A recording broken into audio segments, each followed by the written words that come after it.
Hey guys, welcome back.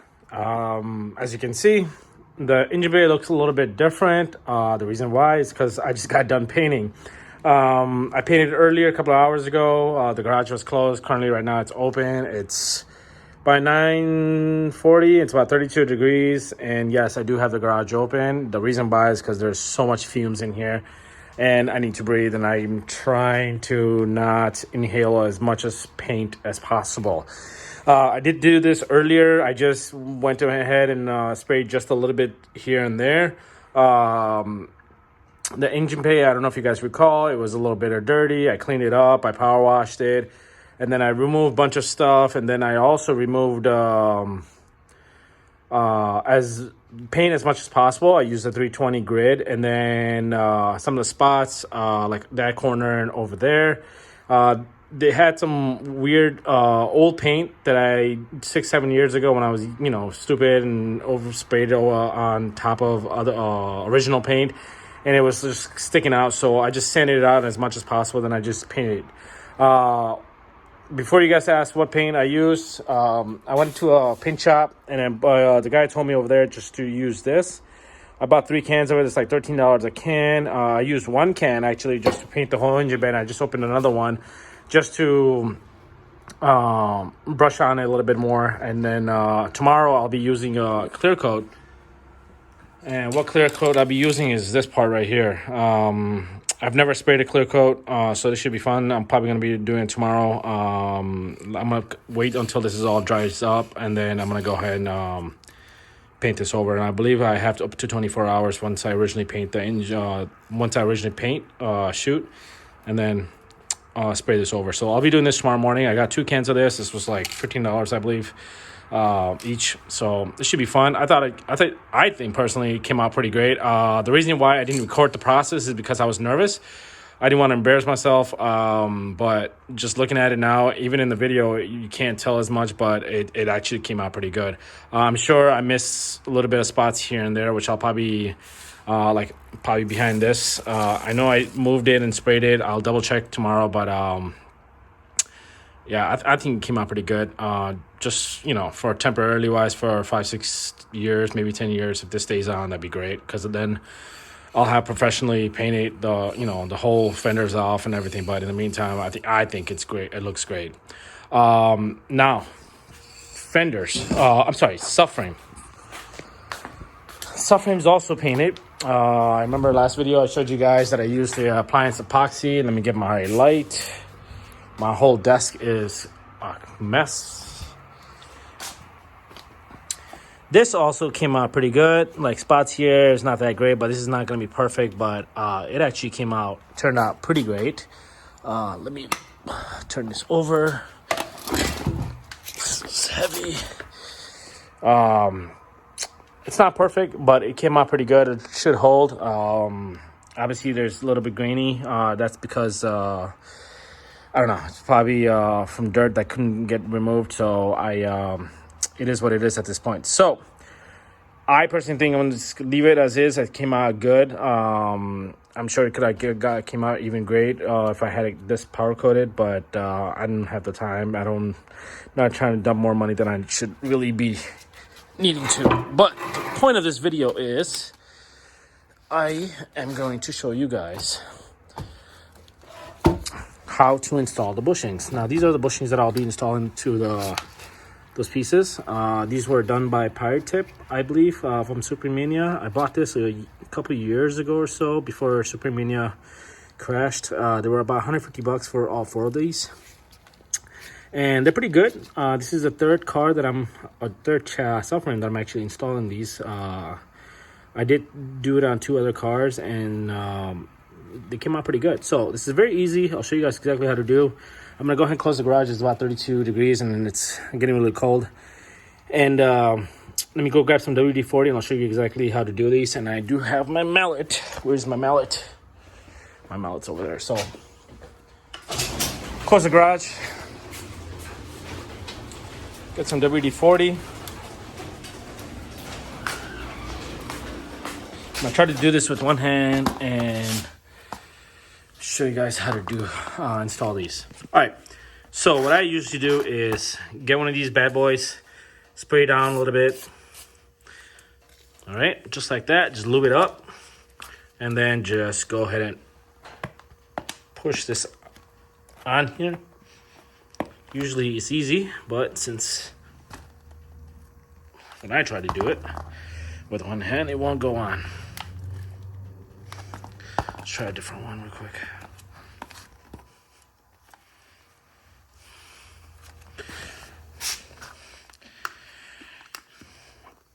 All right, it's not getting on. Let me get my stick.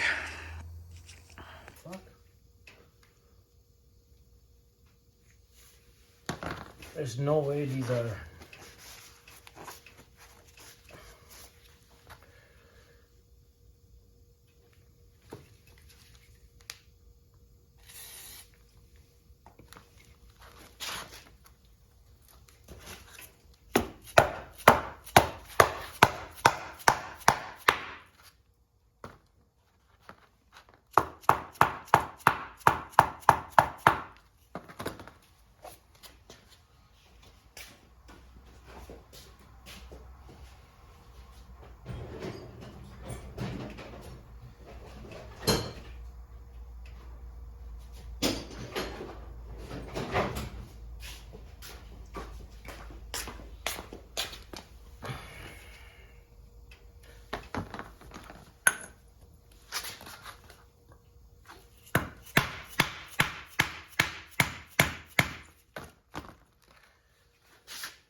All right, guys. For some reason, I'm struggling with this. I finally got one of them on. I don't recall ever having to needing to actually use force on this. I remember the other ones just slid in. I don't know if it's because of the cold or I'm pretty sure this metal didn't expand while I was doing the bushing. So guess this is the way we're gonna have to do it.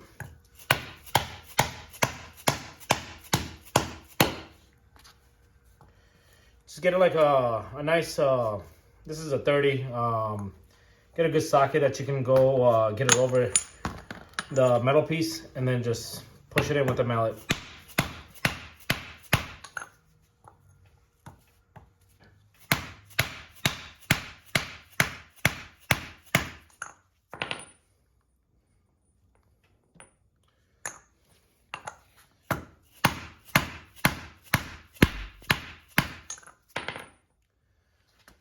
That should be pretty good. It's not gonna go in all the way, slide in, just because you can see it stops, and it's gonna stop literally like right there. So there's gonna be obviously some room. So don't freak out.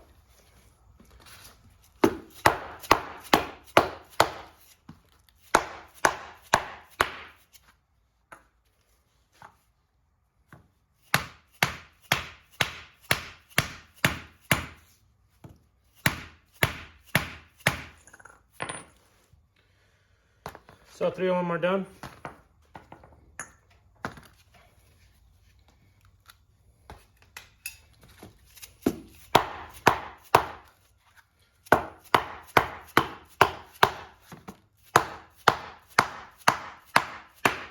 You know what's funny is that I have another video on the subframe with these bushings installed. I might have to go check out the old videos and exactly how I did it. I don't recall ever hammering the sand, but I might have. So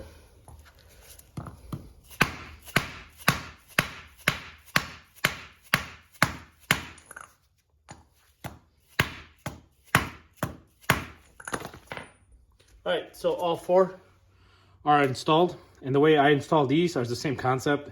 Just lube them up and then just mallet it in.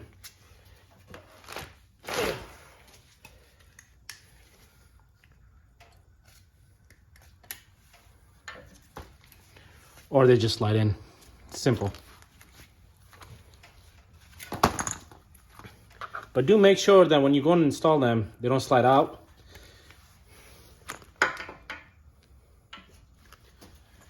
See, they just slide in. Super easy.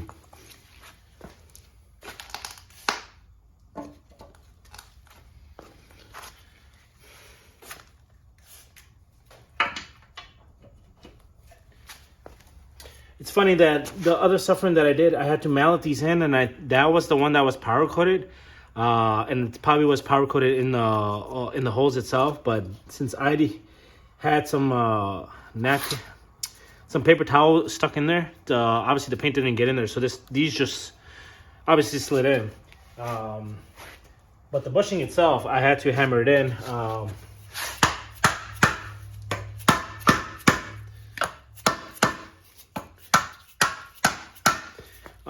But I mean, they don't crack or anything like that, obviously, so I'm not too worried or concerned. But that's how you install them. I'm sure people have other ways of doing it, or they might just be using the same technique that as I use it. I haven't personally seen other people do it, so. But yeah, the subframe's ready for me to go ahead and install it in the car. I'm actually just not gonna. I was planning on doing it tonight. If I had sprayed yesterday, if I had got the can sprays yesterday, but fortunately, I had to order them, and I got them this morning, and then we're kind of delayed a little bit, but yeah, guys. Other than that, that's it for today. Tomorrow should be fun. I'm gonna go ahead and spray the car, show you guys the end result of the engine bay, and then I'll probably show you guys exactly how to install this, and then we're gonna get started on the engine right after I'm done with the subframe installation. And then I'm waiting on my friend to give me back my lower control arms, and then the second those bushings are out, I'm gonna go ahead and spray those arms, and then I am going to install everything, all the suspension stuff, and then in the meantime I'm going to start on the engine bay, and then we're on track to possibly install the motor back in probably end of next week, if not the following week, before the end of the year. So this should be fun, and then we shall see if I'm in the mood to drop the subframe, the rear subframe. All right, guys, continuing from my last couple of clips from earlier, actually been a couple of days ago, show you guys exactly what I've got done. So, engine bay is painted, and yes, the subframe is back on too. I was going to show you guys exactly how to install the subframe, but one, I couldn't figure out where to put the stick, and two, I needed help, so all this couldn't be recorded, and etc. etc. So I'm just gonna explain really quick exactly how the subframe got installed. So put the subframe obviously underneath the car, lift it up by two hands. I held one arm on there, the other one over here, and I just basically lift it up like a deadlift. There's two nuts. There's 6 total bolts on here. I should say 4 nuts and 2 bolts. 2 bolts are right underneath here, where that little piece from earlier video, you're gonna see the bushing, where the bushing goes on. That's where these 2 pieces up here, this and that, is basically a stud, and it's a 17 millimeter bolts, nuts. I'm sorry, two nuts on this side, 2 nuts on that side. And so what I did was basically put these little pieces, I don't know exactly what they're called, they're like maybe a bushing or a spacers or something between the subframe and the body. So put those on the top of the, where that little, I don't even know what that metal piece with the bushing is called, but I put it inside the hole, and then on top of that you put these little spacers on there, and then I lifted it up, and then I got it in the holes for where these studs are, and then I lifted it up, and then I had my wife push the jack underneath the car, and then pushed it as high as possible to get underneath the subframe, and then I basically let go of the subframe there, and then I went underneath and then put the screws by hand, and then obviously I used the gun to just get it up on tight, and then I torqued it to 94 foot-pounds of torque, and that's what I found online by Googling of people who have done it in the past, and I tried to look it up on the TSRM. Couldn't find it, so 94 foot-pounds of torque, that's what it's been tightened to. Then there's 2 bolts, one on each side, same thing, the 17 millimeter, you just, get it tightened in there, and then 94 foot-pounds of torque, and that's how the subframe got bolted, right? And then I put the steering rack on here, and then I had to use a mallet to push this back into the steering thing, and that's that. Now, where I stopped right here. I installed the 2 bushings for the steering rack, which is the Super Pro. This is the part number. For somebody who was asking exactly what bushings I was using, this is a steering rack bushing mount kit for the Mk3 Supra. They give you instructions, which are shit. The reason why I say this is front of the car. Me looking at it just like how I'm looking at this. And they're saying that the 1193 bushing is going to the left, and then to the right, and then 460 bushing is going to the left, which is wrong. These are actually flipped. The reason why I say this is because this bushing does not go here. I've tried it many times, and it just doesn't fit right. So the instructions suck. So I got that bushings installed. I just need to put the bolts on. As you notice, there's no bolt here, and then also there's one bolted on there, but not on here. The reason being is because the bushing sticks out too much. So there's so much space. So what you need to do is you need to get longer bolts. So what I did was I went to Ace Hardware, matched the thread. I believe it's M12. M12 1.25 is what the bolt is, and I basically mimicked exactly how the bolt is. So you got a locking washer, and then you got a washer, and then basically that's what I did, a locking washer and a washer. So as you can see in comparison, they're longer. So what this needs to happen now is basically I just need to put it in, thread this in properly, push this out a little bit just so that it's in properly. I got to make sure that this is aligned correctly, because right now, just by looking at it, it looks like it's off a little bit. It's more pushed out here, so I got to figure out exactly if things are not lining up properly, or if they are lining up properly, I need to go ahead and bolt that down and then secure it. That's basically it for it. I do need to find the torque specs for it, but as of right now, I'm just going to tighten it just to make sure it's in there and tighten. Other things. This is new, the brake booster reservoir. This is the factory one. I took it out. There's 4 bolts, 12 millimeters. I took it out. The reason why is because I'm going with the big brake kit, Wilbur kit from Revolution. And this is actually out of a Toyota, not a 4Runner. I do have the part number. I'll probably put it in the description. It's actually a bigger reservoir. As you can see, this is smaller. And then this is a lot bigger. And it bolts right into our stock factory booster. And then the lines, 2 factory lines, which is this one and this one, goes right into the bias controller for the front and back. And what you need to do is this one, let me put this on so I can use my fingers. For this one, what you need to do is this basically just goes straight into our stock factory one. This one, however, I believe this part, it sticks out to the right a little bit. So what you need to do is just push it slightly, just bend it. It's not too much. It'll just go right in. It literally takes, it's like a hair nail basically. It just needs to be pushed a little bit and use the force, and then and just hand screw it, and then you should be good. That's basically what I had to do. It like just goes right in. It's like factory basically. So a bigger brake booster reservoir for the brakes. And I don't know if you guys noticed, I did take out my ABS. My ABS is on the floor, and the lines are on underneath the car, back of the car. This is World Racing kit, brake ABS delete kit, and I bought the full kit for the ones with the lines for the front and back. So everything is like direct bolt on. Obviously, he has pictures online, which you can see. This one goes straight to the back line right there, and then you have another line that's going to the front driver's side, and then you have another line that's going to the firewall and all the way to that back. And they're stainless lines, very good quality. Highly recommend it if you guys are looking to delete your ABS. And the reason why I deleted it because I had a spongy pedal, and I used to, basically push the pedal a couple of times when coming to a stop. Sometimes it'll just stop. I would feel like it's stopping. Sometimes I just have to pump it a little bit. And it was very spongy. I bled the brakes a couple of times. Like I bled it, at least 4 times, and it was still the same thing. And I'm talking about like a flush bled and nothing. So that's the reason why I'm deleting, because it's 35 years old and I don't trust it anymore. Now I got everything else is going on. I didn't want to leave it. That's why I'm removing everything. So ABS delete lines from Ward Racing from Texas. Jim Ward sells it. It's about $300 with brake lines, and it's a little cheaper without the brake lines that go to the brakes. So I bought the full kit. I have the lines. The other kit is right here. So for the front and back. So I'm probably going to be using a couple of these because I don't know exactly how much of the lines that came with the big kit.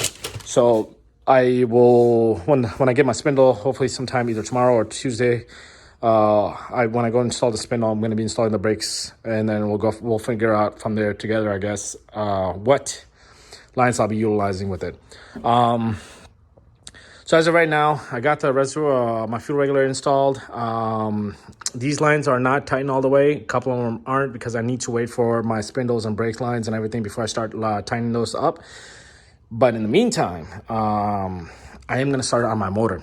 I might not be recording it tonight, but I am going to try to get some stuff done. The reason being is my battery's about to die. And then I need to start on the motor. And then tomorrow, hopefully, if I can get my lower control arms from my buddy, I can go ahead and get those cleaned up, painted, and then bushings installed. I got my coils installed, my upper control arms installed. I just got to get the rest of it installed. All the rest of the parts are right there. I got new lower ball joints sitting in a box for one of the sides. And then I got to figure out to get rid of all my old brake stuff and put it in the shed. And then some of the stuff is going to be garbage. So I got to start cleaning this up, cleaning my desk before I start on the motor because I need to take some stuff out. And yeah, that's basically what it is. And then last thing before I end this video is what bushings I'll be using for my lower suspension arms on both sides is this from Super Pro. I've used this on another car I did for a friend.